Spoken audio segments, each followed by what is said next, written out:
ਅੱਜ ਆਓ ਅਸੀਂ ਉਪਦੇਸ਼ ਲੇਖ ਮੈਂ ਉਹਨਾਂ ਨੂੰ ਕਿਵੇਂ ਬਚਾ ਸਕਦਾ ਹਾਂ ਨਾਲ ਇਕੱਠੇ ਪਰਮੇਸ਼ਰ ਦੇ ਵਚਨ ਦਾ ਅਧਿਐਨ ਕਰੀਏ। ਨਿਆਂਇਆਂ ਦੇ ਦਿਨਾਂ ਵਿੱਚ ਪਰਮੇਸ਼ਰ ਨੇ ਗਿਦੌਨ ਨੂੰ ਇਸਰਾਏਲੀਆਂ ਨੂੰ ਮਿਧਾਨੀਆਂ ਦੇ ਹੱਥ ਤੋਂ ਬਚਾਉਣ ਦਾ ਹੁਕਮ ਦਿੱਤਾ। ਗਿਦੌਨ ਨੇ ਸੋਚਿਆ, ਮੈਂ 12 ਗੋਤਾਂ ਵਿੱਚੋਂ ਸਭ ਤੋਂ ਕਮਜ਼ੋਰ ਗੋਤ ਵਿੱਚੋਂ ਹਾਂ ਅਤੇ ਮੈਂ ਆਪਣੇ ਪਰਿਵਾਰ ਵਿੱਚ ਸਭ ਤੋਂ ਛੋਟਾ ਹਾਂ। ਮੈਂ ਇਸਰਾਏਲੀਆਂ ਨੂੰ ਮਿਧਾਨੀਆਂ ਨਾਲੋਂ ਜੋ 8 ਸਾਲ ਤੋਂ ਸਾਡੇ ਉੱਤੇ ਅਤਿਆਚਾਰ ਕਰਦੇ ਆਏ ਕਿਵੇਂ ਛੁਡਾਵਾਂਗਾ। ਸ਼ੁਰੂ ਵਿੱਚ ਜਦੋਂ ਗਿਦੌਨ ਨੇ ਵੱਖ-ਵੱਖ ਮੁੱਦਿਆਂ ਉੱਤੇ ਵਿਚਾਰ ਕੀਤਾ ਤਦ ਇਸਨੇ ਉਸ ਦਾ ਸਾਰਾ ਆਤਮ ਵਿਸ਼ਵਾਸ ਖੋ ਲਿਆ। ਉਸਨੇ ਨਹੀਂ ਸੋਚਿਆ ਸੀ ਕਿ ਉਹ ਇਸ ਕੰਮ ਲਈ ਬਿਲਕੁਲ ਵੀ ਸਹੀ ਵਿਅਕਤੀ ਹੈ। ਉਸ ਨੂੰ ਵਿਸ਼ਵਾਸ ਨਹੀਂ ਸੀ ਕਿ ਉਸ ਕੋਲ ਇਸਰਾਏਲੀਆਂ ਨੂੰ ਮਿਧਾਨੀਆਂ ਤੋਂ ਬਚਾਉਣ ਦੀ ਸ਼ਕਤੀ ਜਾਂ ਅਗਵਾਈ ਦਾ ਤਜਰਬਾ ਹੈ। ਉਸਨੇ ਪਰਮੇਸ਼ਰ ਨੂੰ ਉਸ ਨੂੰ ਇੱਕ ਨਿਸ਼ਾਨ ਦੇਣ ਲਈ ਕਿਹਾ ਕਿ ਉਹ ਅੰਤ ਤੱਕ ਉਸ ਨਾਲ ਰਹਿਣਗੇ। ਇਸ ਲਈ ਪਰਮੇਸ਼ਰ ਨੇ ਉਸ ਨੂੰ ਇਹ ਵਿਸ਼ਵਾਸ ਕਰਨ ਵਿੱਚ ਮਦਦ ਕਰਨ ਲਈ ਕਿ ਉਹ ਉਸ ਦੇ ਨਾਲ ਹਨ, ਉਸ ਨੂੰ ਕਈ ਨਿਸ਼ਾਨ ਵਿਖਾਏ। ਤਦ ਗਿਦੌਨ ਨੇ ਪਰਮੇਸ਼ਰ ਦੀ ਇੱਛਾ ਦਾ ਪਾਲਨ ਕੀਤਾ। ਪਹਿਲਾਂ ਗਿਦੌਨ ਨੇ ਪਰਮੇਸ਼ਰ ਤੋਂ ਪੁੱਛਿਆ, ਮੈਂ ਇਸਰਾਏਲੀਆਂ ਨੂੰ ਕਿਵੇਂ ਛੁਡਾਵਾਂਗਾ? ਪਰਮੇਸ਼ਰ ਦਾ ਜਵਾਬ ਸੀ ਕਿ ਮੈਂ ਤੇਰੇ ਨਾਲ ਨਹੀਂ ਹਾਂ। ਸਿਰਫ ਪਰਮੇਸ਼ਰ ਹੀ ਜਵਾਬ ਸੀ ਕਿ ਮੈਂ ਤੇਰੇ ਨਾਲ ਨਹੀਂ ਹਾਂ। ਮੈਂ ਕਿਹਾ ਕਿ ਮੈਂ ਇਸ ਕੰਮ ਵਿੱਚ ਤੇਰੀ ਸਹਾਇਤਾ ਕਰਾਂਗਾ ਅਤੇ ਇਸਰਾਏਲੀਆਂ ਨੂੰ ਛੁਡਾਵਾਂਗਾ। ਫਿਰ ਤੈਨੂੰ ਕਿਹੜੇ ਯੰਤਰ ਜਾਂ ਕਿਸ ਵਿਅਕਤੀ ਦੀ ਜ਼ਰੂਰਤ ਹੈ? ਭਾਵੇਂ ਅਸੀਂ ਕਹਿੰਦੇ ਹਾਂ ਕਿ ਅਸੀਂ ਵਿਸ਼ਵਾਸ ਦੀ ਦੁਨੀਆ ਵਿੱਚ ਰਹਿੰਦੇ ਹਾਂ, ਫਿਰ ਵੀ ਅਸੀਂ ਆਪਣੇ ਵਿਸ਼ਵਾਸ ਦੇ ਜੀਵਨ ਦੀ ਅਗਵਾਈ ਕਰਨ ਲਈ ਇਸ ਦੁਨੀਆ ਦੇ ਤਰੀਕਿਆਂ ਦੀ ਤਲਾਸ਼ ਕਰਦੇ ਹਾਂ। ਇਹ ਇਸ ਗੱਲ ਦੇ ਕਾਰਨ ਹੈ ਕਿ ਅਸੀਂ ਭੌਤਿਕ ਦੁਨੀਆ ਨਾਲ ਘਿਰੇ ਹੋਏ ਹਾਂ। ਜੇਕਰ ਅਸੀਂ ਦਾਅਵਾ ਕਰਦੇ ਹਾਂ ਕਿ ਅਸੀਂ ਪਰਮੇਸ਼ਰ ਦਾ ਕੰਮ ਕਰ ਰਹੇ ਹਾਂ, ਫਿਰ ਵੀ ਅਜਿਹਾ ਹੁੰਦਾ ਹੈ। ਜਦੋਂ ਗਿਦੌਨ ਨੇ ਪਰਮੇਸ਼ਰ ਨੂੰ ਪੁੱਛਿਆ, ਮੈਂ ਇਸਰਾਏਲ ਨੂੰ ਕਿਵੇਂ ਛੁਡਾਵਾਂਗਾ, ਤਦ ਪਰਮੇਸ਼ਰ ਨੇ ਇਹ ਨਹੀਂ ਕਿਹਾ ਕਿ ਪ੍ਰਸਿੱਧ ਵਿਦਵਾਨ ਨੂੰ ਲਿਆਓ ਅਤੇ ਉਸ ਦੀ ਬੁੱਧੀ ਨਾਲ ਇਸ ਖੁਸ਼ਖਬਰੀ ਕੰਮ ਨੂੰ ਪੂਰਾ ਕਰੋ। ਪਰਮੇਸ਼ਰ ਨੇ ਇਹ ਨਹੀਂ ਕਿਹਾ, ਮੇਰੀ ਇੱਛਾ ਪੂਰੀ ਕਰਨ ਲਈ ਤੁਹਾਨੂੰ ਹਜ਼ਾਰਾਂ ਲੋਕਾਂ ਦੀ ਜ਼ਰੂਰਤ ਹੈ। ਪਰਮੇਸ਼ਰ ਨੇ ਸਿਰਫ ਇਹ ਕਿਹਾ ਕਿ ਮੈਂ ਤੇਰੇ ਨਾਲ ਨਹੀਂ ਹਾਂ। ਅਸੀਂ ਕਮਜ਼ੋਰ ਅਤੇ ਅਯੋਗ ਹਾਂ, ਪਰ ਜਦੋਂ ਵੀ ਮੈਂ ਦੇਖਦਾ ਹਾਂ ਕਿ ਕਿਵੇਂ ਪਰਮੇਸ਼ਰ ਨੇ ਅਦਭੁਤ ਰੂਪ ਨਾਲ ਮਜ਼ਬੂਤ ਕੌਮਾਂ ਨੂੰ ਹਰਾਉਣ ਅਤੇ ਪਰਾਜਿਤ ਕਰਨ ਲਈ ਉਹਨਾਂ ਦੀ ਅਗਵਾਈ ਕੀਤੀ ਜੋ ਕਮਜ਼ੋਰ ਸੀ, ਤਦ ਮੈਂ ਇੱਕ ਵਾਰ ਫਿਰ ਵਿਚਾਰ ਕਰਦਾ ਹਾਂ ਕਿ ਸਾਨੂੰ ਖੁਸ਼ਖਬਰੀ ਦੇ ਰਸਤੇ ਉੱਤੇ ਚੱਲਦੇ ਹੋਏ ਅਤੇ ਆਪਣੇ ਵਿਸ਼ਵਾਸ ਦੇ ਜੀਵਨ ਨੂੰ ਜਿਉਂਦੇ ਹੋਏ ਪਰਮੇਸ਼ਰ ਦੇ ਅਦਭੁਤ ਕੰਮਾਂ ਨੂੰ ਕਦੀ ਨਹੀਂ ਭੁੱਲਣਾ ਚਾਹੀਦਾ। ਵਿਸ਼ਵਾਸ ਦੇ ਰਸਤੇ ਉੱਤੇ ਚੱਲਦੇ ਹੋਏ ਆਓ ਅਸੀਂ ਹੋਰ ਸਾਧਨਾਂ ਨਾਲ ਜਵਾਬ ਹਾਸਲ ਕਰਨ ਦੀ ਕੋਸ਼ਿਸ਼ ਨਾ ਕਰੀਏ, ਬਲਕਿ ਹਮੇਸ਼ਾ ਪਰਮੇਸ਼ਰ ਵਿੱਚ ਜਵਾਬ ਦੀ ਖੋਜ ਕਰੀਏ। ਆਓ ਅਸੀਂ ਨਿਆਂਇਆਂ ਦੀ ਕਿਤਾਬ ਅਧਿਆਇ 6 ਵਚਨ 15 ਉੱਤੇ ਜਾਈਏ। ਉਹਨੇ ਉਸ ਨੂੰ ਆਖਿਆ, ਹੇ ਪ੍ਰਭੂ, ਮੈਂ ਇਸਰਾਏਲੀਆਂ ਨੂੰ ਕਿੱਕਰ ਬਚਾਵਾਂ? ਵੇਖ, ਮੇਰਾ ਟੱਬਰ ਮਨਹਸ਼ ਵਿੱਚ ਸਾਰਿਆਂ ਨਾਲੋਂ ਕੰਗਾਲ ਹੈ। ਉਸਨੇ ਪਰਮੇਸ਼ਰ ਨੂੰ ਆਪਣੇ ਵਾਤਾਵਰਣ ਬਾਰੇ ਸਮਝਾਇਆ ਅਤੇ ਆਪਣੇ ਪਿਓ ਦੇ ਟੱਬਰ ਵਿੱਚੋਂ ਮੈਂ ਸਭ ਤੋਂ ਨਿੱਕਾ ਹਾਂ। ਤਾਂ ਯਹੋਵਾ ਨੇ ਉਹਨੂੰ ਆਖਿਆ, ਮੈਂ ਜ਼ਰੂਰ ਤੇਰੇ ਨਾਲ ਹੋਵਾਂਗਾ ਅਤੇ ਤੂੰ ਮਿਦਾਨੀਆਂ ਨੂੰ ਇੱਕੇ ਮਨੁੱਖ ਵਾਂਗਰ ਵੱਢ ਸੁੱਟੇਗਾ। ਮੇਰਾ ਘਰਾਣਾ ਸਭ ਤੋਂ ਕਮਜ਼ੋਰ ਗੋਤ ਹੈ ਅਤੇ ਮੈਂ ਆਪਣੇ ਪਿਤਾ ਦੇ ਘਰਾਣੇ ਵਿੱਚ ਸਭ ਤੋਂ ਛੋਟਾ ਹਾਂ। ਤੁਸੀਂ ਇਹ ਕਿਵੇਂ ਕਹਿ ਸਕਦੇ ਹੋ ਕਿ ਮੈਂ ਇਸਰਾਏਲੀਆਂ ਨੂੰ ਮਿਧਾਨੀਆਂ ਦੇ ਹੱਥਾਂ ਤੋਂ ਛੁਡਾ ਸਕਦਾ ਹਾਂ? ਅਸੀਂ ਵੀ ਅਕਸਰ ਉਸੇ ਤਰ੍ਹਾਂ ਦੇ ਬਹਾਨੇ ਬਣਾਉਂਦੇ ਹਾਂ ਜੋ ਗਿਦੌਨ ਨੇ ਬਣਾਏ ਸੀ। ਭਾਵੇਂ ਅਸੀਂ ਕਹਿੰਦੇ ਹਾਂ ਕਿ ਅਸੀਂ ਪਰਮੇਸ਼ਰ ਤੇ ਵਿਸ਼ਵਾਸ ਕਰਦੇ ਹਾਂ, ਫਿਰ ਵੀ ਸਭ ਤੋਂ ਪਹਿਲਾਂ ਪਰਮੇਸ਼ਰ ਬਾਰੇ ਸੋਚਣ ਦੀ ਬਜਾਏ ਅਸੀਂ ਅਕਸਰ ਆਪਣੇ ਆਪ ਤੋਂ ਪੁੱਛਦੇ ਹਾਂ ਕਿ ਸਾਡੇ ਆਲੇ ਦੁਆਲੇ ਦੇ ਹਾਲਾਤ ਅਸਲ ਵਿੱਚ ਯਕੀਨਨ ਹਨ ਜਾਂ ਕਿ ਅਸੀਂ ਗਿਣਤੀ ਵਿੱਚ ਜ਼ਿਆਦਾ ਹਾਂ। ਜਦੋਂ ਅਸੀਂ ਇਹਨਾਂ ਮਾਮਲਿਆਂ ਬਾਰੇ ਸੋਚਦੇ ਰਹਿੰਦੇ ਹਾਂ, ਤਦ ਜਿਨ੍ਹਾਂ ਕੰਮਾਂ ਨੂੰ ਪੂਰਾ ਕਰਨ ਲਈ ਪਰਮੇਸ਼ਰ ਨੇ ਸਾਨੂੰ ਹੁਕਮ ਦਿੱਤਾ ਹੈ, ਉਹ ਅਕਸਰ ਸਾਡੇ ਮਨਾਂ ਵਿੱਚ ਪਿੱਛੇ ਧਕੇਲ ਦਿੱਤੇ ਜਾਂਦੇ ਹਨ। ਸ਼ਕਤੀਸ਼ਾਲੀ ਰਾਸ਼ਟਰਾਂ ਨੂੰ ਹਰਾਉਣ ਲਈ ਪਰਮੇਸ਼ਰ ਨੇ ਕਿੰਨੀ ਵਾਰ ਕਮਜ਼ੋਰਾਂ ਨੂੰ ਚੁਣਿਆ ਹੈ। ਦਾਊਦ ਬਾਰੇ ਸੋਚੋ, ਜੋ ਯੁੱਧ ਦੇ ਮੈਦਾਨ ਵਿੱਚ ਭੇਜੇ ਜਾਣ ਲਈ ਬਹੁਤ ਛੋਟਾ ਸੀ, ਫਿਰ ਵੀ ਇਹ ਗੋਲੀਆਤ ਦੇ ਵਿਰੁੱਧ ਲੜਨ ਲਈ ਨਿਕਲਿਆ, ਜਿਸ ਨਾਲ ਲੜਨ ਦੀ ਹਿੰਮਤ ਤਜਰਬੇਦਾਰ ਯੋਧਿਆਂ ਵਿੱਚ ਵੀ ਨਹੀਂ ਸੀ ਅਤੇ ਉਸਨੇ ਆਖਰਕਾਰ ਉਸ ਨੂੰ ਹਰਾ ਦਿੱਤਾ। ਜਦੋਂ ਅਸੀਂ ਦੇਖਦੇ ਹਾਂ ਕਿ ਇਹ ਸਾਰੀਆਂ ਅਦਭੁਤ ਚੀਜ਼ਾਂ ਪਰਮੇਸ਼ਰ ਵਿੱਚ ਕਿਵੇਂ ਵਾਪਰੀਆਂ, ਤਦ ਅਸੀਂ ਇਸ ਸਵਾਲ ਦਾ ਜਵਾਬ ਪਾ ਸਕਦੇ ਹਾਂ, ਮੈਂ ਉਹਨਾਂ ਨੂੰ ਕਿਵੇਂ ਬਚਾ ਸਕਦਾ ਹਾਂ। ਇਸ ਸਵਾਲ ਦਾ ਇੱਕ ਜਵਾਬ ਪਰਮੇਸ਼ਰ ਹੈ। ਮੈਂ ਤੈਨੂੰ ਜਿੱਤ ਦਿਆਂਗਾ ਅਤੇ ਮੈਂ ਸਾਰੇ ਇਸਰਾਏਲੀਆਂ ਨੂੰ ਬਚਾਵਾਂਗਾ। ਇਸ ਲਈ ਇਸਰਾਏਲੀਆਂ ਨੂੰ ਇਹ ਖਬਰ ਸੁਣੀ ਅਤੇ ਜਿਵੇਂ ਮੈਂ ਤੈਨੂੰ ਕਹਿੰਦਾ ਹਾਂ ਉਸੇ ਤਰ੍ਹਾਂ ਹੀ ਕਰਨਾ। ਇਸਰਾਏਲੀਆਂ ਨੂੰ ਇਹ ਕਹਿਣਾ ਕਿ 32,000 ਇਸਰਾਏਲੀ ਪੁਰਸ਼ਾਂ ਵਿੱਚੋਂ ਜੋ ਕੋਈ ਡਰ ਦੇ ਮਾਰੇ ਕੰਬਦਾ ਹੋਵੇ ਉਹ ਵਾਪਸ ਚਲੇ ਜਾਵੇ। ਜਦੋਂ ਉਸਨੇ ਇਹ ਖਬਰ ਪਹੁੰਚਾਈ ਤਾਂ ਦੋਨਾਂ ਵਿੱਚੋਂ 22,000 ਲੋਕ ਚਲੇ ਗਏ ਅਤੇ 10,000 ਲੋਕ ਰਹਿ ਗਏ। ਹੁਣ ਇਸ ਖਬਰ ਨੂੰ ਬਚੇ ਹੋਏ 10,000 ਪੁਰਸ਼ਾਂ ਤੱਕ ਪਹੁੰਚਾ ਦੇ। ਨੀਚੇ ਸੋਤੇ ਕੋਲ ਜਾਓ ਅਤੇ ਉਸ ਵਿੱਚੋਂ ਪੀਓ। ਉਹਨਾਂ 300 ਪੁਰਸ਼ਾਂ ਨੂੰ ਜਿਨ੍ਹਾਂ ਨੇ ਜੀਭ ਤੋਂ ਪਾਣੀ ਲੱਕ-ਲੱਕ ਕਰਕੇ ਪੀਤਾ ਅਲੱਗ ਰੱਖ ਅਤੇ ਉਹਨਾਂ ਸਾਰਿਆਂ ਨੂੰ ਮੋੜ ਦੇ ਜਿਨ੍ਹਾਂ ਨੇ ਪਾਣੀ ਪੀਣ ਲਈ ਗੋਡੇ ਝੁਕਾਏ। ਪਰਮੇਸ਼ਵਰ ਨੇ ਇਸਰਾਏਲੀਆਂ ਨੂੰ ਉਹਨਾਂ ਦੇ ਸੈਨਿਕਾਂ ਦੀ ਗਿਣਤੀ ਕਾਰਨ ਨਹੀਂ ਬਚਾਇਆ ਅਤੇ ਨਾ ਹੀ ਉਹਨਾਂ ਨੇ ਕਿਸੇ ਵਿਕਸਿਤ ਹਥਿਆਰ ਨਾਲ ਉਹਨਾਂ ਨੂੰ ਮਿਦਿਆਨੀਆਂ ਤੋਂ ਹਾਰਨ ਦਿੱਤਾ। ਜਦੋਂ ਗਿਦੌਨ ਨੇ ਪਰਮੇਸ਼ਵਰ ਤੋਂ ਪੁੱਛਿਆ, ਮੈਂ ਉਹਨਾਂ ਨੂੰ ਕਿਸ ਦੇ ਨਾਲ ਬਚਾ ਸਕਦਾ ਹਾਂ? ਮੇਰੇ ਹੱਥ ਵਿੱਚ ਕੁਝ ਨਹੀਂ ਹੈ, ਮੈਂ ਉਹਨਾਂ ਨੂੰ ਕਿਵੇਂ ਛੁਡਾ ਸਕਦਾ ਹਾਂ? ਪਰਮੇਸ਼ਵਰ ਨੇ ਉੱਤਰ ਦਿੱਤਾ ਕਿ ਮੈਂ ਯਹੋਵਾ ਤੇਰੇ ਨਾਲ ਨਹੀਂ ਹਾਂ। ਅਸੀਂ ਸ਼ਾਇਦ ਉਹ ਮਹਿਸੂਸ ਕਰ ਸਕਦੇ ਹਾਂ ਕਿ ਗਿਦੌਨ ਨੂੰ ਕਿਵੇਂ ਲੱਗਿਆ ਹੋਵੇਗਾ ਜਦੋਂ ਉਸਨੇ 1,35,000 ਮਿਦਿਆਨੀਆਂ ਨੂੰ ਦੇਖਿਆ। ਅਸੀਂ ਸੋਚ ਸਕਦੇ ਹਾਂ ਸਾਰੇ 7.8 ਅਰਬ ਲੋਕਾਂ ਨੂੰ ਖੁਸ਼ਖਬਰੀ ਦਾ ਪ੍ਰਚਾਰ ਕਦੋਂ ਕੀਤਾ ਜਾਵੇਗਾ। ਪਰਮੇਸ਼ਵਰ ਉੱਤੇ ਵਿਸ਼ਵਾਸ ਕਰਨ ਤੋਂ ਜ਼ਿਆਦਾ ਪਰਮੇਸ਼ਵਰ ਸਾਡੇ ਤੋਂ ਕੁਝ ਨਹੀਂ ਚਾਹੁੰਦੇ। ਸਾਰੀਆਂ ਚੀਜ਼ਾਂ ਦਾ ਧਿਆਨ ਕੌਣ ਰੱਖਦਾ ਹੈ? ਆਓ ਅਸੀਂ ਹਿਜਕੀਏਲ ਦੀ ਕਿਤਾਬ ਅਧਿਆਇ 34 ਵਚਨ 5 ਵਿੱਚ ਦੇਖੀਏ। ਅਤੇ ਉਹ ਖਿੱਲਰ ਪੁੱਲਰ ਗਏ ਕਿਉਂ ਜੋ ਕੋਈ ਆਜੜੀ ਨਹੀਂ ਸੀ ਅਤੇ ਉਹ ਖੇਤ ਦੇ ਸਾਰੇ ਦਰਿੰਦਿਆਂ ਦਾ ਖਾਜਾ ਬਣੀਆਂ ਅਤੇ ਖਿੱਲਰ ਗਈਆਂ। ਮੇਰੀਆਂ ਭੇਡਾਂ ਸਾਰੇ ਪਰਬਤਾਂ ਤੇ ਅਤੇ ਹਰੇਕ ਉੱਚੇ ਟਿੱਬੇ ਤੇ ਭਟਕਦੀਆਂ ਸਨ। ਹਾਂ, ਮੇਰੀਆਂ ਭੇਡਾਂ ਸਾਰੀ ਧਰਤੀ ਤੇ ਖਿੱਲਰ ਪੁੱਲਰ ਗਈਆਂ ਅਤੇ ਕਿਸੇ ਨੇ ਨਾ ਉਹਨਾਂ ਨੂੰ ਢੂੰਡਿਆ ਨਾ ਉਹਨਾਂ ਦੀ ਭਾਲ ਕੀਤੀ।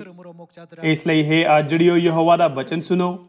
ਪ੍ਰਭੂ ਯਹੋਵਾ ਦਾ ਵਾਕ ਹੈ, ਮੈਨੂੰ ਆਪਣੀ ਜਾਨ ਦੀ ਸੌ। ਮੇਰੀਆਂ ਭੇਡਾਂ ਸ਼ਿਕਾਰ ਬਣ ਗਈਆਂ। ਹਾਂ, ਮੇਰੀਆਂ ਭੇਡਾਂ ਹਰੇਕ ਖੇਤ ਦੇ ਸਾਰੇ ਦਰਿੰਦਿਆਂ ਦਾ ਖਾਜਾ ਬਣੀਆਂ ਕਿਉਂ ਜੋ ਕੋਈ ਆਜੜੀ ਨਾ ਸੀ ਅਤੇ ਮੇਰੇ ਆਜੜੀਆਂ ਨੇ ਮੇਰੀਆਂ ਭੇਡਾਂ ਦੀ ਭਾਲ ਨਾ ਕੀਤੀ। ਆਓ ਵਚਨ 11 ਦੇਖੀਏ। ਕਿਉਂ ਜੋ ਪ੍ਰਭੂ ਯਹੋਵਾ ਇਉਂ ਫਰਮਾਉਂਦਾ ਹੈ, ਵੇਖ ਮੈਂ ਆਪ ਹੀ ਕੀ ਕਰਾਂਗਾ। ਵੇਖ ਮੈਂ ਆਪ ਆਪਣੀਆਂ ਭੇਡਾਂ ਦੀ ਭਾਲ ਕਰਾਂਗਾ ਅਤੇ ਉਹਨਾਂ ਨੂੰ ਲੱਭ ਲਿਆਵਾਂਗਾ। ਆਓ ਵਚਨ 12 ਦੇਖੀਏ। ਜਿੱਦਾਂ ਜਿਹੜੀ ਆਪਣੀ ਇੱਜ਼ਤ ਨੂੰ ਢੂੰਡਦਾ ਹੈ ਜਿਸ ਦਿਨ ਕਿ ਉਹ ਆਪਣੀ ਇੱਜ਼ਤ ਦੇ ਵਿੱਚ ਹੋਵੇ ਤੇ ਉਹ ਦੀਆਂ ਭੇਡਾਂ ਖਿੱਲਰ ਗਈਆਂ ਹੋਣ, ਉੱਦਾਂ ਹੀ ਮੈਂ ਆਪਣੀਆਂ ਭੇਡਾਂ ਨੂੰ ਲੱਭਾਂਗਾ ਤੇ ਉਹਨਾਂ ਨੂੰ ਹਰ ਥਾਂ ਤੋਂ ਜਿੱਥੇ ਉਹ ਬੱਦਲ ਅਤੇ ਹਨੇਰੇ ਦੇ ਦਿਨ ਖਿੱਲਰ ਗਈਆਂ ਸਨ ਛੁਡਾ ਲਿਆਵਾਂਗਾ। ਮੈਂ ਪਰਮੇਸ਼ਵਰ ਕੀ ਕਰਾਂਗਾ? ਮੈਂ ਉਹਨਾਂ ਨੂੰ ਲੋਕਾਂ ਵਿੱਚੋਂ ਮੋੜ ਲਿਆਵਾਂਗਾ ਅਤੇ ਮੈਂ ਉਹਨਾਂ ਨੂੰ ਲੋਕਾਂ ਵਿੱਚੋਂ ਮੋੜ ਲਿਆਵਾਂਗਾ। ਇਹ ਕੌਣ ਕਰੇਗਾ? ਪਰਮੇਸ਼ਵਰ ਖੁਦ ਉਹਨਾਂ ਨੂੰ ਲੋਕਾਂ ਵਿੱਚੋਂ ਮੋੜ ਲਿਆਉਣਗੇ ਅਤੇ ਉਹ ਦੇਸ਼ਾਂ ਨਾਲ ਕੀ ਕਰਨਗੇ? ਉਹ ਖੁਦ ਉਹਨਾਂ ਨੂੰ ਇਕੱਠਾ ਕਰਨਗੇ। ਪਰਮੇਸ਼ਵਰ ਅਜਿਹਾ ਕਿਸੇ ਹੋਰ ਦੁਆਰਾ ਨਹੀਂ ਕਰਨਗੇ। ਜਿਵੇਂ ਪ੍ਰਸਿੱਧ ਨਬੀ ਮੂਸਾ ਜਾਂ ਨਬੀ ਇਸ਼ਾਇਆ ਜਾਂ ਸਰੀਰਕ ਰਾਜਾ ਦਾਊਦ ਕੋਲ ਮਹਾਨ ਅਗਵਾਈ ਦਾ ਤਜਰਬਾ ਸੀ, ਜਾਂ ਸੁਲੇਮਾਨ ਜੋ ਆਪਣੀ ਮਿਸਾਲੀ ਗਿਆਨ ਲਈ ਜਾਣਿਆ ਜਾਂਦਾ ਹੈ। ਇਸ ਦੇ ਬਜਾਏ ਪਰਮੇਸ਼ਰ ਨੇ ਕਿਹਾ, ਮੈਂ ਇਹ ਕਰਾਂਗਾ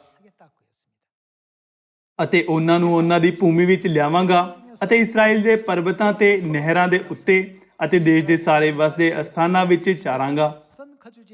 ਆਓ ਵਚਨ 14 ਦੇਖੀਏ।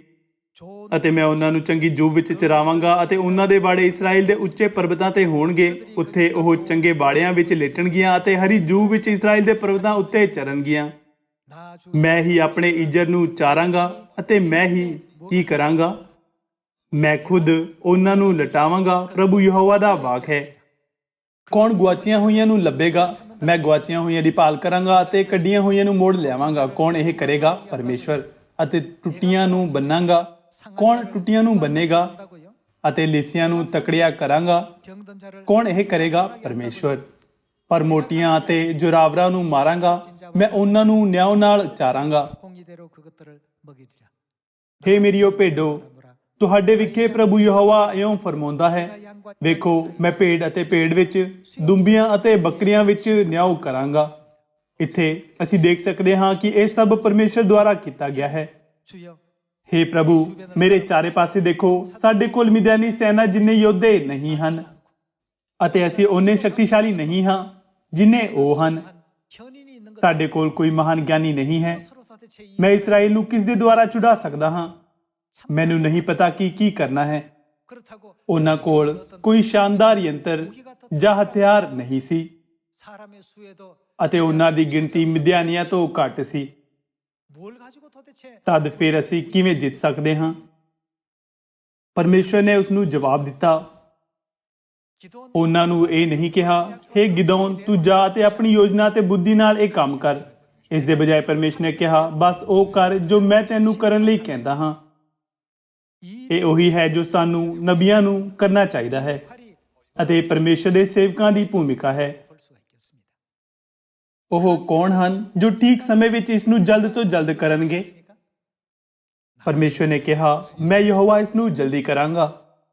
ਕੀ ਹੋਵੇਗਾ ਜੇਕਰ ਅਸੀਂ ਸਿਰਫ ਬੁੱਧੀਮਾਨ ਲੋਕ ਅਤੇ ਇਸ ਤਰ੍ਹਾਂ ਦੇ ਲੋਕ ਜਿਨ੍ਹਾਂ ਕੋਲ ਬਹੁਤ ਗਿਆਨ ਹੈ ਅਤੇ ਯੁੱਧ ਦੇ ਮਹਾਨ ਹਥਿਆਰ ਲੱਭਣ ਦੀ ਕੋਸ਼ਿਸ਼ ਕਰੀਏ ਅਤੇ ਪਰਮੇਸ਼ਰ ਨੂੰ ਲੱਭਣਾ ਛੱਡ ਦਈਏ?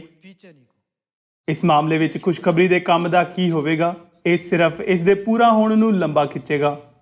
ਸਾਡੇ ਕੋਲ ਭਵਿੱਖਬਾਣੀ ਦੀਆਂ ਅੱਖਾਂ ਹੋਣੀਆਂ ਚਾਹੀਦੀਆਂ ਹਨ ਅਤੇ ਸਾਨੂੰ ਭਵਿੱਖਬਾਣੀਆਂ ਅਨੁਸਾਰ ਜਿਉਣਾ ਚਾਹੀਦਾ ਹੈ। ਇਹ ਸਭ ਕੰਮ ਪਰਮੇਸ਼ਰ ਕਰਦੇ ਹਨ। ਕੀ ਇਹੀ ਕਾਰਨ ਨਹੀਂ ਹੈ ਕਿ ਪਰਮੇਸ਼ਰ ਨੇ ਕਿਹਾ, ਹੁਕਮ ਮੰਨਣਾ ਬਲੀਦਾਨ ਚੜਾਉਣ ਤੋਂ ਉੱਤਮ ਹੈ? ਜੇਕਰ ਪਰਮੇਸ਼ਰ ਕਹਿੰਦੇ ਹਨ 32,000 ਪੁਰਸ਼ ਜ਼ਿਆਦਾ ਹਨ, ਗਿਣਤੀ ਨੂੰ ਘੱਟ ਕਰੋ, ਤਦ ਸਾਨੂੰ ਗਿਣਤੀ ਘੱਟ ਕਰਨੀ ਚਾਹੀਦੀ ਹੈ। ਜੇਕਰ ਪਰਮੇਸ਼ਰ ਕਹਿੰਦੇ ਹਨ ਹੁਣ ਵੀ 10,000 ਪੁਰਸ਼ ਜ਼ਿਆਦਾ ਹਨ, ਗਿਣਤੀ ਨੂੰ ਘੱਟ ਕਰੋ, ਤਦ ਸਾਨੂੰ ਗਿਣਤੀ ਘੱਟ ਕਰਨੀ ਚਾਹੀਦੀ ਹੈ। ਗਿਦੌਨ ਨੇ ਜੋ ਚੰਗਾ ਕੀਤਾ ਉਹ ਇਹ ਸੀ ਕਿ ਉਸਨੇ ਪਰਮੇਸ਼ਰ ਦਾ ਹੁਕਮ ਮੰਨਿਆ ਤੇ ਉਹੀ ਕੀਤਾ ਜੋ ਪਰਮੇਸ਼ਰ ਨੇ ਉਸਨੂੰ ਕਰਨ ਲਈ ਕਿਹਾ ਸੀ। ਜਦੋਂ ਉਸਨੇ ਉਹ ਕੀਤਾ ਜੋ ਪਰਮੇਸ਼ਰ ਨੇ ਉਸਨੂੰ ਕਰਨ ਲਈ ਕਿਹਾ ਸੀ, ਤਦ ਇਸਰਾਏਲੀਆਂ ਨੂੰ ਜਿੱਤ ਪ੍ਰਾਪਤ ਹੋਈ। ਪਰਿਭਾਸ਼ਾ ਅਨੁਸਾਰ ਮਿਦਿਆਨੀ ਸੈਨਾ ਕਿਸ ਦੇ ਵਿਰੁੱਧ ਲੜੀ? ਉਹ ਪਰਮੇਸ਼ਰ ਦੇ ਵਿਰੁੱਧ ਲੜੀ। ਤਦ ਕੀ ਇਹ ਕੁਦਰਤੀ ਨਹੀਂ ਕਿ ਜਿੱਤ ਨਿਸ਼ਚਿਤ ਰੂਪ ਨਾਲ ਪਰਮੇਸ਼ਰ ਦੇ ਪੱਖ ਵਿੱਚ ਹੋਵੇਗੀ? ਇਸਰਾਏਲੀਆਂ ਨੇ ਕੀ ਕੀਤਾ? ਉਹਨਾਂ ਨੇ ਸਿਰਫ ਉਹੀ ਕੀਤਾ ਜੋ ਪਰਮੇਸ਼ਰ ਨੇ ਉਹਨਾਂ ਨੂੰ ਕਰਨ ਲਈ ਕਿਹਾ ਸੀ। ਜਦੋਂ ਉਹਨਾਂ ਨੂੰ ਲੜਨ ਲਈ ਪੁਰਸ਼ਾਂ ਦੀ ਗਿਣਤੀ ਘੱਟ ਕਰਨ ਲਈ ਕਿਹਾ ਗਿਆ ਤਦ ਉਹਨਾਂ ਨੇ ਉਸੇ ਤਰ੍ਹਾਂ ਕੀਤਾ, ਅਤੇ ਜਦੋਂ ਉਹਨਾਂ ਨੂੰ ਪਾਣੀ ਪੀਣ ਲਈ ਕਿਹਾ ਗਿਆ ਤਦ ਉਹਨਾਂ ਨੇ ਉਸੇ ਤਰ੍ਹਾਂ ਕੀਤਾ, ਅਤੇ ਜਦੋਂ ਉਹਨਾਂ ਨੂੰ ਘੜਿਆਂ ਵਿੱਚ ਮਸ਼ਾਲਾਂ ਨੂੰ ਲੁਕਾਉਣ ਲਈ ਕਿਹਾ ਗਿਆ ਤਦ ਉਹਨਾਂ ਨੇ ਅਜਿਹਾ ਹੀ ਕੀਤਾ। ਉਹਨਾਂ ਨੇ ਸਿਰਫ ਉਹੀ ਕੀਤਾ ਜੋ ਉਹਨਾਂ ਨੂੰ ਕਰਨ ਲਈ ਕਿਹਾ ਗਿਆ ਸੀ। ਉਹਨਾਂ ਕੋਲ ਪਰਮੇਸ਼ਰ ਤੋਂ ਇਲਾਵਾ ਕੋਈ ਸੈਨਿਕ ਰਣਨੀਤੀਕਾਰ ਨਹੀਂ ਸੀ, ਨਾ ਹੀ ਉਹਨਾਂ ਕੋਲ ਕੋਈ ਯੋਗ ਸੈਨਿਕ ਨੇਤਾ ਸੀ। ਅੱਜ ਜੋ ਮੈਂ ਤੁਹਾਨੂੰ ਦੱਸਣਾ ਚਾਹੁੰਦਾ ਹਾਂ ਉਹ ਇਹ ਹੈ ਕਿ ਸਾਡੇ ਵਿਸ਼ਵਾਸ ਦੀ ਦੁਨੀਆ ਵਿੱਚ ਸਾਰੀ ਖੁਸ਼ਖਬਰੀ ਦਾ ਕੰਮ ਹਮੇਸ਼ਾ ਪਰਮੇਸ਼ਰ ਦੁਆਰਾ ਅਗਵਾਈ ਅਤੇ ਪੂਰਾ ਕੀਤਾ ਜਾਂਦਾ ਹੈ। ਇਸ ਲਈ ਸਾਨੂੰ ਪਰਮੇਸ਼ਰ ਦੀਆਂ ਸੰਤਾਨਾਂ ਨੂੰ ਸਿਰਫ ਆਪਣੇ ਆਪ ਨੂੰ ਪ੍ਰਚਾਰ ਲਈ ਸਮਰਪਿਤ ਕਰਨ ਦੀ ਜ਼ਰੂਰਤ ਹੈ, ਕਿਉਂਕਿ ਪਰਮੇਸ਼ਰ ਨੇ ਸਾਨੂੰ ਉਤਸ਼ਾਹ ਨਾਲ ਪ੍ਰਚਾਰ ਕਰਨ ਲਈ ਕਿਹਾ ਹੈ। ਆਓ ਅਸੀਂ ਸ਼ਾਇਦ ਦੀ ਕਿਤਾਬ ਅਧਿਆਇ 41 ਵਚਨ 10 ਦੇਖੀਏ। ਨਾ ਡਰ, ਮੈਂ ਤੇਰੇ ਅੰਗ ਸੰਗ ਜੋ ਹਾਂ, ਨਾ ਘਾਬਰ, ਮੈਂ ਤੇਰਾ ਪਰਮੇਸ਼ਰ ਜੋ ਹਾਂ। ਮੈਂ ਤੈਨੂੰ ਜ਼ੋਰ ਬਖਸ਼ਾਂਗਾ, ਹਾਂ ਮੈਂ ਤੇਰੀ ਸਹਾਇਤਾ ਕਰਾਂਗਾ, ਹਾਂ ਮੈਂ ਤੈਨੂੰ ਆਪਣੇ ਫਤਿਹਮੰਦ ਸੱਜੇ ਹੱਥ ਨਾਲ ਸੰਭਾਲਾਂਗਾ। ਵੇਖੋ, ਉਹ ਜੋ ਤੇਰੇ ਨਾਲ ਗੁੱਸੇ ਹਨ ਸ਼ਰਮਿੰਦੇ ਹੋਣਗੇ ਅਤੇ ਉਹਨਾਂ ਦੇ ਮੂੰਹ ਕਾਲੇ ਹੋ ਜਾਣਗੇ, ਅਤੇ ਉਹ ਜੋ ਤੇਰੇ ਨਾਲ ਲੜਦੇ ਹਨ ਨਾ ਹੋਇਆ ਜਿਹੇ ਹੋ ਕੇ ਨਾਸ਼ ਹੋ ਜਾਣਗੇ। ਜੋ ਤੇਰੇ ਨਾਲ ਝਗੜਦੇ ਹਨ ਤੂੰ ਉਹਨਾਂ ਨੂੰ ਭਾਲੇਗਾ ਪਰ ਪਾਏਗਾ ਨਾ। ਜੋ ਤੇਰੇ ਨਾਲ ਯੁੱਧ ਕਰਦੇ ਹਨ ਉਹ ਨਾ ਹੋਇਆ ਜਿਹੇ ਸਗੋਂ ਨੇਸ਼ਤੀ ਜਿਹੇ ਹੋਣਗੇ। ਮੈਂ ਯਹੋਵਾ ਤੇਰਾ ਪਰਮੇਸ਼ਰ ਤਾਂ ਤੇਰਾ ਸੱਜਾ ਹੱਥ ਫੜੀ ਬੈਠਾ ਹਾਂ। ਮੈਂ ਤੈਨੂੰ ਆਖਦਾ ਹਾਂ, ਨਾ ਡਰ, ਮੈਂ ਤੇਰੀ ਸਹਾਇਤਾ ਕਰਾਂਗਾ। ਸਾਰੇ ਲੋਕੋ, ਜੇਕਰ ਸਾਨੂੰ ਯੁੱਧ ਵਿੱਚ ਜਾਣਾ ਪੈਂਦਾ ਅਤੇ ਜੇਕਰ ਸਾਡੇ ਸੈਨਿਕ ਸਲਾਹਕਾਰ ਜੁਗੇ ਲਿਆਂਗ ਹੁੰਦੇ ਤਦ ਅਸੀਂ ਕਿੰਨਾ ਯਕੀਨਨ ਮਹਿਸੂਸ ਕਰਦੇ ਕਿ ਅਸੀਂ ਨਤੀਜੇ ਨੂੰ ਲੈ ਕੇ ਬਹੁਤ ਯਕੀਨਨ ਨਹੀਂ ਹੋਵਾਂਗੇ। ਅਸੀਂ ਸੋਚ ਸਕਦੇ ਹਾਂ ਕਿੰਨਾ ਚੰਗਾ ਹੋਵੇਗਾ ਜੇਕਰ ਸਾਡੇ ਚਰਚ ਵਿੱਚ ਅਜਿਹਾ ਕੋਈ ਵਿਅਕਤੀ ਹੋਵੇ,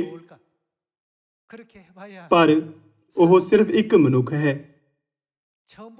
ਕੀ ਮਨੁੱਖ ਕੋਲ ਪਰਮੇਸ਼ਰ ਵਾਂਗ ਬੁੱਧੀ ਹੋ ਸਕਦੀ ਹੈ ਜੋ ਆਦਿ ਤੋਂ ਅੰਤ ਨੂੰ ਦੇਖਦੇ ਹਨ? ਇੱਕ ਵਿਅਕਤੀ ਦੀ ਰਣਨੀਤੀ ਇੱਕ ਯੁੱਧ ਵਿੱਚ ਥੋੜੇ ਚਿਰ ਦੀ ਜਿੱਤ ਦਿਲਾ ਸਕਦੀ ਹੈ, ਪਰ ਕੀ ਇਸ ਦੀ ਤੁਲਨਾ ਪਰਮੇਸ਼ਰ ਦੇ ਮਹਾਨ ਪ੍ਰਬੰਧ ਨਾਲ ਕੀਤੀ ਜਾ ਸਕਦੀ ਹੈ, ਜੋ ਆਦਿ ਤੋਂ ਅੰਤ ਦੇਖਦੇ ਹੋਏ ਸਾਰੀ ਮਨੁੱਖ ਜਾਤੀ ਦੀ ਮੁਕਤੀ ਵੱਲ ਅਗਵਾਈ ਕਰ ਰਹੇ ਹਨ? ਆਓ ਅਸੀਂ ਯਹੋਸ਼ੂਆ ਦੀ ਕਿਤਾਬ ਅਧਿਆਇ 6 ਵਚਨ 1 ਉੱਤੇ ਜਾਈਏ। ਯਰੀਹੋ ਇਸਰਾਏਲੀਆਂ ਦੇ ਕਾਰਨ ਵੱਡੀ ਪਕਿਆਈ ਨਾਲ ਬੰਦ ਕੀਤਾ ਹੋਇਆ ਸੀ, ਨਾ ਤਾਂ ਕੋਈ ਅੰਦਰ ਆ ਸਕਦਾ ਸੀ ਨਾ ਕੋਈ ਬਾਹਰ ਜਾ ਸਕਦਾ ਸੀ।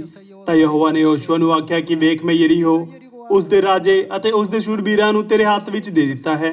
ਸੋ ਤੁਸੀਂ ਸਾਰੇ ਯੋਧੇ ਸ਼ਹਿਰ ਨੂੰ ਘੇਰ ਲਓ ਅਤੇ ਇੱਕ ਵਾਰ ਸ਼ਹਿਰ ਦੇ ਦੁਆਲੇ ਫਿਰੋ, ਅਤੇ 6 ਦਿਨਾਂ ਤੀਕ ਤੁਸੀਂ ਐਵੇਂ ਹੀ ਕਰਨਾ। ਇਹ ਯਹੋਸ਼ੂਆ ਦੀ ਆਪਣੀ ਰਣਨੀਤੀ ਨਹੀਂ ਸੀ। ਉਹ ਇੱਕ ਸੰਦੇਸ਼ਵਾਹਕ ਅਤੇ ਇੱਕ ਨੇਤਾ ਸੀ ਜੋ ਇਸਰਾਈਲੀਆਂ ਤੱਕ ਪਰਮੇਸ਼ਰ ਦੀ ਇੱਛਾ ਪਹੁੰਚਾਉਂਦਾ ਸੀ ਅਤੇ ਉਹਨਾਂ ਨੂੰ ਪਰਮੇਸ਼ਰ ਦੀ ਇੱਛਾ ਦਾ ਪਾਲਨ ਕਰਨ ਲਈ ਉਤਸ਼ਾਹਿਤ ਕਰਦਾ ਸੀ। ਵਚਨ 4 ਦੇਖੀਏ। ਸਭ ਜਾਜਕ ਸੰਦੂਕ ਦੇ ਅੱਗੇ ਮੇਢੇ ਦੀਆਂ ਸਿੰਗਾਂ 7 ਤੁਰੀਆਂ ਲੈ ਜਾਣ ਅਤੇ 7ਵੇਂ ਦਿਨ 7 ਵਾਰੀ ਸ਼ਹਿਰ ਦੇ ਦੁਆਲੇ ਫਿਰਿਓ ਅਤੇ ਜਾਜਕ ਤੁਰੀਆਂ ਵਜਾਉਣ।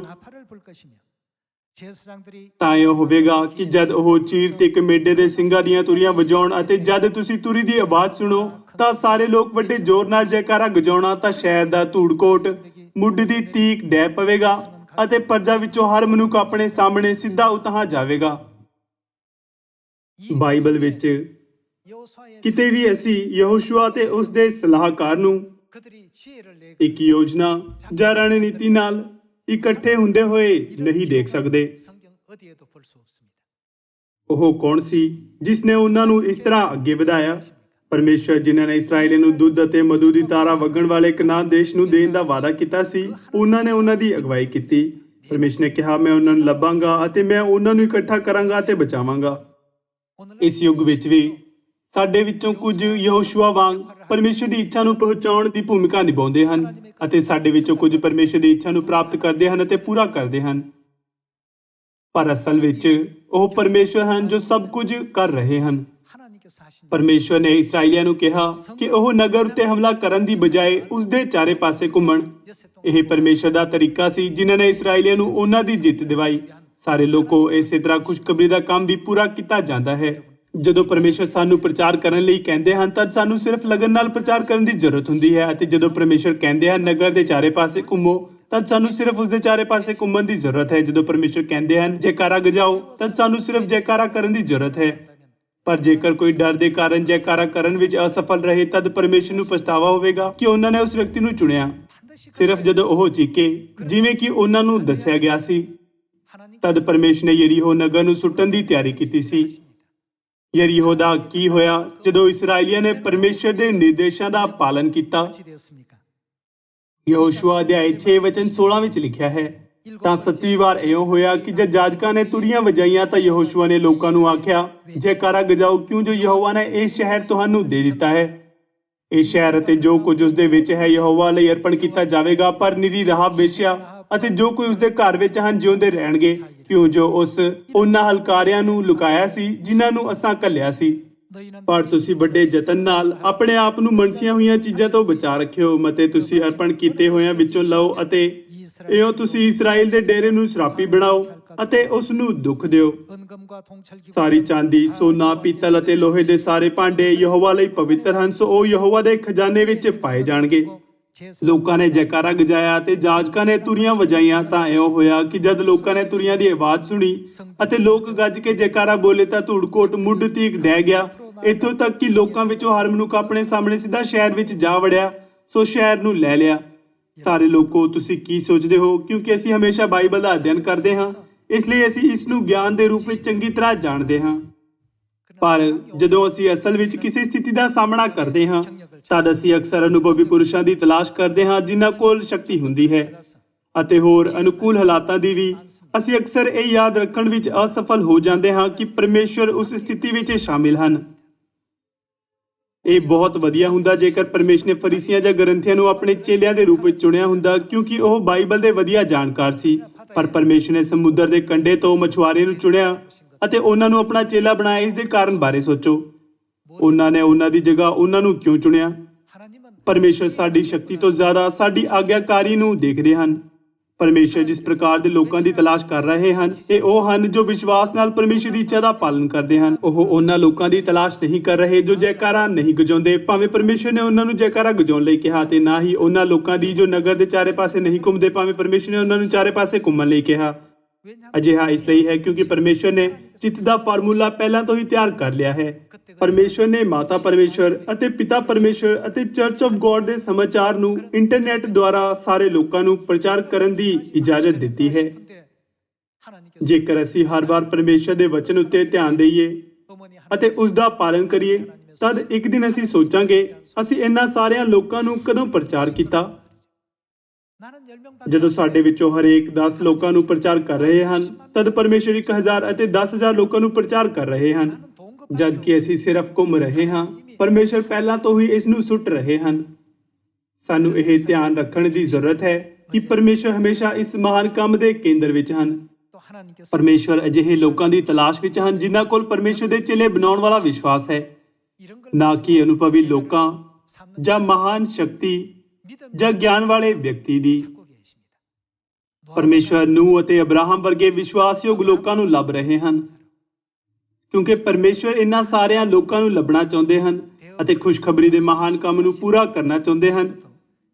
ਮੈਂ ਤੁਹਾਨੂੰ ਵਿਸ਼ਵਾਸਯੋਗ ਸੰਤਾਨ ਬਣਨ ਲਈ ਕਹਿਣਾ ਚਾਹਾਂਗਾ ਜੋ ਹਮੇਸ਼ਾ ਪਰਮੇਸ਼ਰ ਦੇ ਵਚਨ ਉੱਤੇ ਧਿਆਨ ਦਿੰਦੀ ਹੈ ਅਤੇ ਉਸ ਦਾ ਪਾਲਣ ਕਰਦੀ ਹੈ। ਆਓ ਅਸੀਂ ਕੂਚ ਅਧਿਆਇ 17 ਵਿੱਚ ਇੱਕ ਹੋਰ ਵਚਨ ਦੇਖੀਏ। ਵਚਨ 8 ਵਿੱਚ ਇਹ ਲਿਖਿਆ ਹੈ, ਫਿਰ ਅਮਾਲੇਕ ਆਏ ਔਰ ਰਫੀਦੀਮ ਵਿੱਚ ਇਸਰਾਈਲ ਨਾਲ ਲੜੇ। ਤਾਂ ਮੂਸਾ ਨੇ ਯਹੋਸ਼ੂਆ ਨੂੰ ਆਖਿਆ, ਸਾਡੇ ਲਈ ਮਨੁੱਖਾਂ ਨੂੰ ਚੁਣ ਔਰ ਨਿਕਲ ਕੇ ਅਮਾਲੇਕ ਨਾਲ ਲੜ, ਭਲਕੇ ਮੈਂ ਪਰਮੇਸ਼ਰ ਦਾ ਡਾਂਗਾ ਲੈ ਕੇ ਟਿੱਲੇ ਦੀ ਟੀਸੀ ਉੱਤੇ ਖੜਾ ਰਹਾਂਗਾ।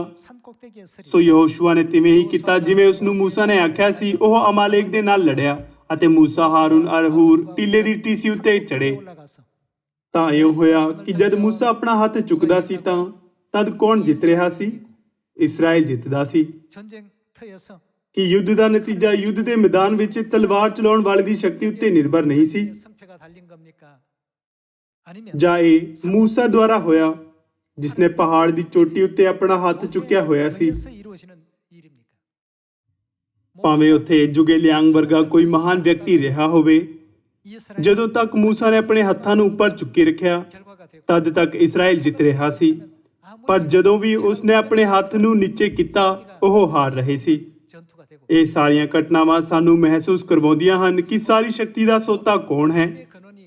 ਸਾਨੂੰ ਇਸ ਉੱਤੇ ਇੱਕ ਵਾਰ ਫਿਰ ਤੋਂ ਵਿਚਾਰ ਕਰਨ ਦੀ ਜ਼ਰੂਰਤ ਹੈ। ਇਨ੍ਹਾਂ ਘਟਨਾਵਾਂ ਦੁਆਰਾ ਅਸੀਂ ਇਸ ਗੱਲ ਦੇ ਮਹੱਤਵ ਨੂੰ ਸਿੱਖ ਸਕਦੇ ਹਾਂ ਕਿ ਸਾਡੇ ਕੋਲ ਵਿਸ਼ਵਾਸ ਕਿਉਂ ਹੋਣਾ ਚਾਹੀਦਾ ਹੈ ਅਤੇ ਸਾਨੂੰ ਪਰਮੇਸ਼ਰ ਦੇ ਵਚਨ ਵਿੱਚ ਜੋੜੇ ਅਤੇ ਘਟਾਏ ਬਿਨਾਂ ਪਰਮੇਸ਼ਰ ਦੇ ਪ੍ਰਤੀ ਪੂਰਨ ਆਗਿਆਕਾਰਿਤਾ ਦਾ ਜੀਵਨ ਕਿਉਂ ਜੀਣਾ ਚਾਹੀਦਾ ਹੈ। ਮੈਂ ਇਸਰਾਈਲੀਆਂ ਨੂੰ ਕਿਵੇਂ ਬਚਾ ਸਕਦਾ ਹਾਂ? ਮੇਰੇ ਕੋਲ ਨਾ ਸਾਮਰਥ ਹੈ, ਨਾ ਸ਼ਕਤੀ ਹੈ, ਨਾ ਧਨ ਹੈ, ਨਾ ਮੈਂ ਹੋਰਾਂ ਤੋਂ ਜ਼ਿਆਦਾ ਖਾਸ ਹਾਂ। ਪਰਮੇਸ਼ਵਰ, ਤੁਸੀਂ ਮੈਨੂੰ ਕਿਉਂ ਚੁਣਿਆ ਹੈ? ਪਰਮੇਸ਼ਰ ਨੇ ਗਿਦੌਨ ਨੂੰ ਕਿਸੇ ਹੋਰ ਚੀਜ਼ ਲਈ ਨਹੀਂ ਬਲਕਿ ਸਿਰਫ ਉਸ ਦੇ ਵਿਸ਼ਵਾਸ ਕਾਰਨ ਚੁਣਿਆ। ਇਸ ਯੁੱਗ ਵਿੱਚ ਵੀ ਪਰਮੇਸ਼ਰ ਨੇ ਸਾਨੂੰ ਕਿਹਾ, ਤੁਹਾਨੂੰ 7.8 ਅਰਬ ਲੋਕਾਂ ਨੂੰ ਖੁਸ਼ਖਬਰੀ ਦਾ ਪ੍ਰਚਾਰ ਕਰਨਾ ਚਾਹੀਦਾ ਹੈ। ਉਹ ਅਸਲ ਵਿੱਚ ਪਰਮੇਸ਼ਰ ਹਨ ਜੋ ਪ੍ਰਚਾਰ ਕਰਦੇ ਹਨ। ਬੇਸ਼ੱਕ ਪਰਮੇਸ਼ਰ ਕੋਲ ਪ੍ਰਚਾਰ ਕਰਨ ਦੇ ਕਈ ਤਰੀਕੇ ਹਨ। ਉਹ ਆਪਣੀਆਂ ਸੰਤਾਨਾਂ ਦੇ ਬੁੱਲਾਂ ਤੋਂ ਪ੍ਰਚਾਰ ਕਰਦੇ ਹਨ ਅਤੇ ਇੰਟਰਨੈਟ ਦੁਆਰਾ ਵੱਖ-ਵੱਖ ਤਕਨੀਕੀ ਤਰੀਕੇ ਦਾ ਵੀ ਵਿਕਾਸ ਕਰਦੇ ਹਨ, ਕਿਉਂਕਿ ਉਹਨਾਂ ਦੀਆਂ ਸੰਤਾਨਾਂ ਸਾਰਿਆਂ ਨੂੰ ਪ੍ਰਚਾਰ ਨਹੀਂ ਕਰ ਸਕਦੀਆਂ। ਸਾਡੇ ਨਜ਼ਰੀਏ ਤੋਂ ਅਜਿਹਾ ਲੱਗਦਾ ਹੈ ਕਿ ਵਿਗਿਆਨ ਵਿਗਿਆਨੀਆਂ ਦੁਆਰਾ ਵਿਕਸਿਤ ਕੀਤਾ ਗਿਆ ਹੈ, ਪਰ ਕੀ ਉਹ ਪਰਮੇਸ਼ਰ ਨਹੀਂ ਜਿਨ੍ਹਾਂ ਨੇ ਹਰ ਯੁੱਗ ਵਿੱਚ ਲੋਕਾਂ ਨੂੰ ਬੁੱਧੀ ਅਤੇ ਗਿਆਨ ਦਿੱਤਾ ਤਾਂ ਜੋ ਉਹ ਵਿਗਿਆਨ ਦਾ ਵਿਕਾਸ ਕਰ ਸਕਣ ਅਤੇ ਮੁਕਤੀ ਦੇ ਕੰਮ ਨੂੰ ਅੱਗੇ ਵਧਾ ਸਕਣ? ਜੇਕਰ ਪਰਮੇਸ਼ਰ ਨੇ ਅਬਰਾਹਮ ਦੇ ਸਮੇਂ ਲੋਕਾਂ ਨੂੰ ਅਜਿਹੀ ਬੁੱਧੀ ਅਤੇ ਗਿਆਨ ਦਿੱਤਾ ਹੁੰਦਾ ਤਦ ਅੱਜ ਸਾਡੇ ਕੋਲ ਜੋ ਮੌਕਾ ਹੈ ਉਹ ਨਾ ਹੁੰਦਾ। ਸਾਨੂੰ ਪਿਤਾ ਪਰਮੇਸ਼ਰ ਅਤੇ ਮਾਤਾ ਪਰਮੇਸ਼ਰ ਨੂੰ ਮਿਲਣ ਜਾਂ ਯਹੋਸ਼ੂਆ, ਗਿਦੌਨ ਅਤੇ ਮੂਸਾ ਦਾ ਜ਼ਿਕਰ ਦੇਖਣ ਦਾ ਮੌਕਾ ਨਹੀਂ ਮਿਲਦਾ ਅਤੇ ਸਾਨੂੰ ਸਦੀਪਕ ਮੌਤ ਦੀ ਦੁਨੀਆ ਵਿੱਚ ਜਾਣਾ ਪੈਂਦਾ। ਪਰ ਸਾਨੂੰ ਆਪਣੀ ਕਿਰਪਾ ਪ੍ਰਦਾਨ ਕਰਨ ਲਈ ਪਰਮੇਸ਼ਰ ਨੇ ਇਸ ਯੁੱਗ ਵਿੱਚ ਵਿਗਿਆਨ ਦੇ ਵਿਕਾਸ ਵਿੱਚ ਤੇਜ਼ੀ ਨਾਲ ਤਰੱਕੀ ਕੀਤੀ ਹੈ ਅਤੇ ਸਾਰੇ ਵਾਤਾਵਰਣ ਅਤੇ ਹਾਲਾਤਾਂ ਦਾ ਨਿਰਮਾਣ ਕੀਤਾ ਹੈ ਜਿਸ ਵਿੱਚ ਦੁਨੀਆ ਭਰ ਦੇ ਸਾਰੇ ਲੋਕਾਂ ਨੂੰ ਖੁਸ਼ਖਬਰੀ ਦਾ ਪ੍ਰਚਾਰ ਕੀਤਾ ਜਾ ਸਕਦਾ ਹੈ। ਹੁਣ ਅਸੀਂ ਅਸਲ ਸਮੇਂ ਵਿੱਚ ਧਰਤੀ ਦੇ ਉਲਟ ਦਿਸ਼ਾ ਵਿੱਚ ਹੋਣ ਵਾਲੀਆਂ ਚੀਜ਼ਾਂ ਨੂੰ ਦੇਖ ਅਤੇ ਸੁਣ ਸਕਦੇ ਹਾਂ। ਪਰਮੇਸ਼ਰ ਨੇ ਇੱਕ ਅਜਿਹੀ ਦੁਨੀਆ ਬਣਾਈ ਹੈ ਜਿੱਥੇ ਤੁਸੀਂ ਬਿਨਾਂ ਯਾਤਰਾ ਕੀਤੇ ਸਭ ਕੁਝ ਜਾਣ ਸਕਦੇ ਹੋ। ਮੈਂ ਕੀ ਕਰ ਸਕਦਾ ਹਾਂ? ਮੈਂ ਇਹ ਨਹੀਂ ਕਰ ਸਕਦਾ, ਪਰ ਸਾਡੇ ਪਰਮੇਸ਼ਰ ਸਭ ਕੁਝ ਕਰ ਸਕਦੇ ਹਨ। ਕੀ ਸਾਨੂੰ ਯਕੀਨ ਨਹੀਂ ਕਿ ਜਦੋਂ ਅਸੀਂ ਪਰਮੇਸ਼ਰ ਦੁਆਰਾ ਸਾਨੂੰ ਦਿੱਤੇ ਗਏ ਹਰ ਹੁਕਮ ਦਾ ਪਾਲਨ ਕਰਦੇ ਹੋਏ ਸਭ ਕੁਝ ਪੂਰਾ ਕਰਦੇ ਹਾਂ ਤਦ ਸਾਮਰੀਆ ਵਿੱਚ ਅਤੇ ਧਰਤੀ ਦੇ ਬੰਨੇ ਤਿੱਕੁਰ ਜਲਦੀ ਤੋਂ ਜਲਦੀ ਖੁਸ਼ਖਬਰੀ ਦਾ ਪ੍ਰਚਾਰ ਕੀਤਾ ਜਾਵੇਗਾ। ਆਓ ਵਚਨ 12 ਨਾਲ ਜਾਰੀ ਰੱਖੀਏ।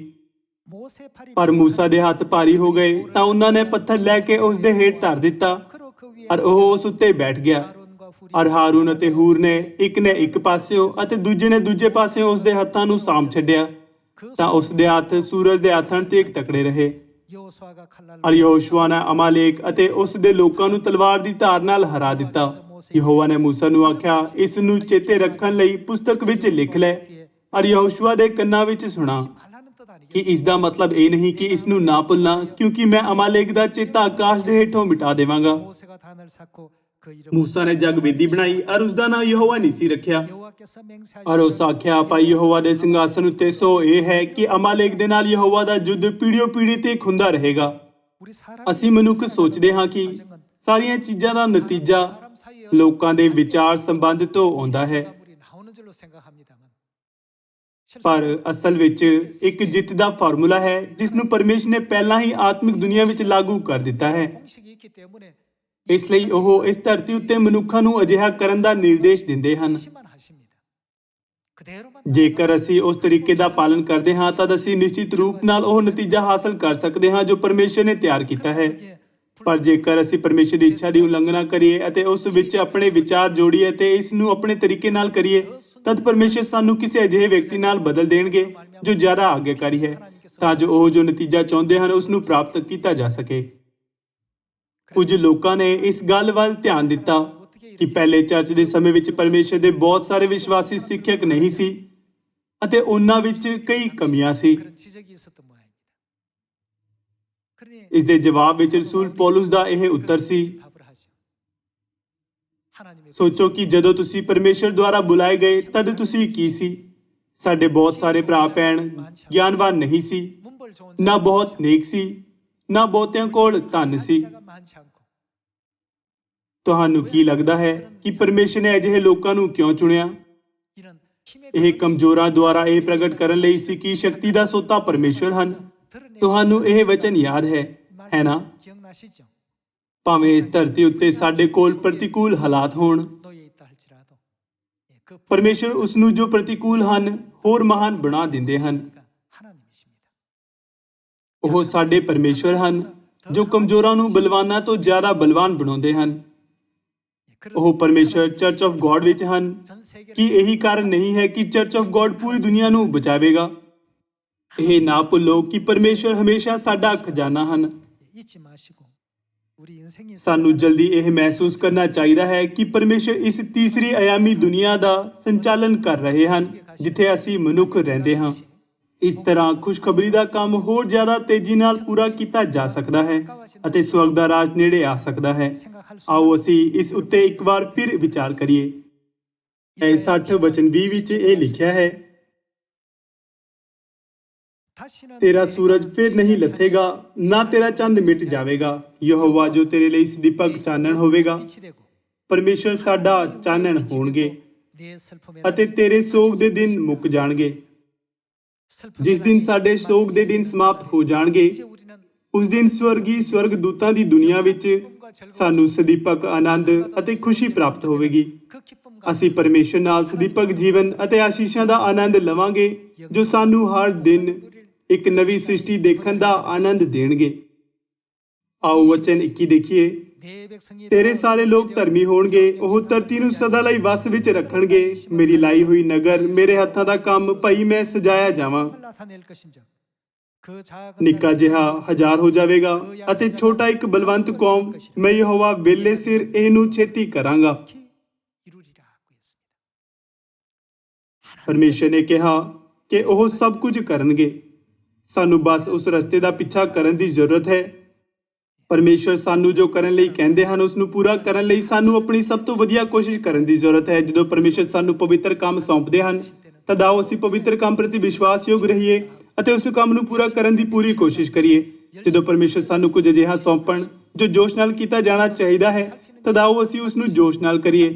ਜਦੋਂ ਪਰਮੇਸ਼ਰ ਸਾਨੂੰ ਮੈਂਬਰਾਂ ਦੀ ਦੇਖਭਾਲ ਕਰਨ ਦਾ ਕੰਮ ਸੌਂਪਦੇ ਹਨ ਤਦ ਆਓ ਅਸੀਂ ਉਸ ਕੰਮ ਲਈ ਆਪਣਾ ਸਭ ਤੋਂ ਉੱਤਮ ਦਈਏ। ਜਦੋਂ ਪਰਮੇਸ਼ਰ ਸਾਨੂੰ ਪ੍ਰਚਾਰ ਕਰਨ ਦਾ ਕੰਮ ਸੌਂਪਦੇ ਹਨ ਤਦ ਆਓ ਅਸੀਂ ਵਿਸ਼ਵਾਸ ਨਾਲ ਪ੍ਰਚਾਰ ਕਰਨ ਦੀ ਸਭ ਤੋਂ ਉੱਤਮ ਕੋਸ਼ਿਸ਼ ਕਰੀਏ। ਜਦੋਂ ਅਸੀਂ ਪ੍ਰਚਾਰ ਕਰਦੇ ਹਾਂ ਤਦ ਪਰਮੇਸ਼ਰ ਨੇ ਸਾਨੂੰ ਇੱਕ ਗੱਲ ਯਾਦ ਰੱਖਣ ਲਈ ਕਿਹਾ ਹੈ। ਆਓ ਅਸੀਂ ਯਸ਼ਾਇਆ ਅਧਿਆਇ 51 ਵਚਨ 7 ਪੜ੍ਹੀਏ। हे ਧਰਮ ਦੇ ਜਾਣਨ ਵਾਲਿਓ, ਮੇਰੀ ਸੁਣੋ। हे ਮੇਰੀ ਪ੍ਰਜਾ, ਜਿਨ੍ਹਾਂ ਦੇ ਦਿਲਾਂ ਵਿੱਚ ਮੇਰੀ ਵਿਵਸਥਾ ਹੈ, ਮਨੁੱਖਾਂ ਦੀਆਂ ਉੱਜਾਂ ਤੋਂ ਨਾ ਡਰੋ ਅਤੇ ਉਹਨਾਂ ਦੇ ਦੁਰਬਚਨਾਂ ਤੋਂ ਨਾ ਘਬਰੋ। 사람의 회방을 두려워 말라. 사람의 회방에 놀라지 말라. ਕਿਉਂ ਜੋ ਕੀੜਾ ਉਹਨਾਂ ਨੂੰ ਕੱਪੜੇ ਵਾਂਗੂ ਖਾ ਜਾਵੇਗਾ ਅਤੇ ਲੇਹਾ ਉਹਨਾਂ ਨੂੰ ਉੱਨ ਵਾਂਗੂ ਖਾ ਜਾਵੇਗਾ, ਪਰ ਮੇਰਾ ਧਰਮ ਸਦੀਪਕ ਹੋਵੇਗਾ ਅਤੇ ਮੇਰੀ ਮੁਕਤੀ ਪੀੜ੍ਹੀਓਂ ਪੀੜ੍ਹੀ ਤੱਕ। 하고 있습니다. ਪਰਮੇਸ਼ਰ ਨੇ ਸਾਨੂੰ ਇਹ ਚੇਤਾਵਨੀ ਦਿੱਤੀ ਹੈ, 사람의 ਸਾਨੂੰ ਕਿਸ ਗੱਲ ਤੋਂ ਘਬਰਾਉਣਾ ਨਹੀਂ ਚਾਹੀਦਾ। ਪਰਮੇਸ਼ਰ ਨੇ ਕਿਹਾ, ਮਨੁੱਖਾਂ ਦੇ ਦੁਰਬਚਨਾਂ ਤੋਂ ਨਾ ਘਬਰੋ ਅਤੇ ਮਨੁੱਖਾਂ ਦੀ ਉੱਜਾ ਬਾਰੇ ਕੀ, ਮਨੁੱਖਾਂ ਦੀਆਂ ਉੱਜਾਂ ਤੋਂ ਨਾ ਡਰੋ। ਸਾਨੂੰ ਉਹਨਾਂ ਦੀਆਂ ਉੱਜਾਂ ਤੋਂ ਡਰਨ ਦੀ ਜ਼ਰੂਰਤ ਨਹੀਂ ਹੈ, ਬਲਕਿ ਸਾਨੂੰ ਪਰਮੇਸ਼ਰ ਦੇ ਹੁਕਮ ਪਾਲਨ ਕਰਦੇ ਹੋਏ ਦੁਨੀਆ ਦੇ ਸਾਰੇ ਲੋਕਾਂ ਨੂੰ ਸੱਚਾਈ ਦੀ ਗਵਾਹੀ ਦੇਣ ਦੀ ਜ਼ਰੂਰਤ ਹੈ। 만민에게 다 증거해서 ਅਜਿਹਾ ਕਰਦੇ ਹੋਏ ਮੈਨੂੰ ਆਸ ਹੈ ਕਿ ਸਿਯੋਨ ਦੀਆਂ ਸਾਰੀਆਂ ਸੰਤਾਨਾਂ ਦੁਨੀਆ ਨੂੰ ਬਚਾਉਣ ਵਿੱਚ ਅਗਵਾਈ ਕਰਨਗੀਆਂ। ਇਸ ਨਾਲ ਮੈਂ ਅੱਜ ਦੇ ਉਪਦੇਸ਼ ਨੂੰ ਸਮਾਪਤ ਕਰਨਾ ਚਾਹਾਂਗਾ। ਤੁਹਾਡਾ ਬਹੁਤ ਬਹੁਤ ਧੰਨਵਾਦ।